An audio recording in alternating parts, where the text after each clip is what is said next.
নমস্কার বন্ধুরা, আমি কিছু কথা আপনাদেরকে বলতে চাই, আমার জীবনের কিছু কথা। তো প্লিজ বন্ধুরা, আপনারা ভিডিওটা উপর দিকে টানবেন না। আপনারা প্লিজ দয়া করে ভিডিওটা প্রথম থেকে শেষ পর্যন্ত কষ্ট করে ধৈর্য ধরে দেখবেন। ভিডিওটা উপরে টানবেন না, আগে দেখবেন, তারপরে আপনারা পাশে।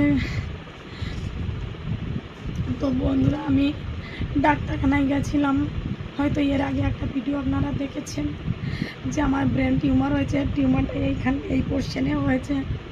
তো এটা আমার অনেক আগে থেকেই হয়েছে, আমি বাড়িতে কাউকেই জানাইনি, কারণ সবসময় যন্ত্রণা হতো, ব্যথা হতো, মানে প্রচণ্ড ব্যথা হতো।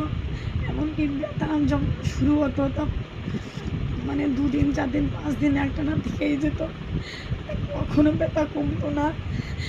তো ডাক্তার দেখিয়েছি, ধরা পড়ছিল না। তো অনেক জায়গাতেই আমি বর্ধমানে দেখিয়েছি, তারপর অনাময়ে দেখিয়েছি, আমাদের বাড়ি যেখানে সেখানেও হসপিটালেও দেখিয়েছি।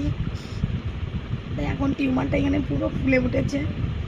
তাই এখন ধরা পড়ে গেছে। এই দেখুন তার এক্সরে প্লেট, এই দেখুন টিউমারটা ধরা, এই দেখুন দেখা যাচ্ছে, এই দেখুন তার রিপোর্ট। এই যে ডাক্তার দেখিয়েছি, সমস্ত কাগজ ডকুমেন্টস আমার কাছে রয়েছে। সব হসপিটালের ডকুমেন্টস আমার কাছে রয়েছে। এটা হবার জন্য একমাত্র দায়ী আমার স্বামী, তার জন্যই আমার এটা হয়েছে। কারণ তার সঙ্গে বিয়ে হবার পর আমি কোনোদিনও সুখ পাইনি, শান্তি পাইনি, কোনোদিন পেটে খাবার পাইনি, এমনকি জামা কাপড়ও পাইনি। আমার কোনো শরীর খারাপ হলে ডাক্তার দেখানোর জন্য কোনো ওষুধ খাবার টাকা পাইনি। এমনকি বাচ্চা হয়েছে, বাচ্চাটা যে পেটে ছিল তার জন্য আমি যে ডাক্তার দেখাতে যাবো, টোটোয় করে যাব, তার জন্য কোনো আমাকে একটা টাকা দেওয়া হয়নি।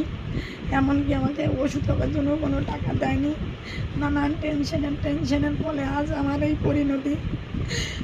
তাকে আমি বিয়ের পর থেকে এতটা বছর খাইয়েই গেছি, যতদিন আমি খাওয়াতে পেরেছি ততদিন আমি খুবই ভালো ছিলাম। এখন আমি খাওয়াতে পারি না, এখন আমি ভালো না। তো আপনারা বলুন, আমি আমার ছেলেকে বাচ্চাকে খাওয়াবো, ছেলেদের খাওয়াবো না আমি নিজে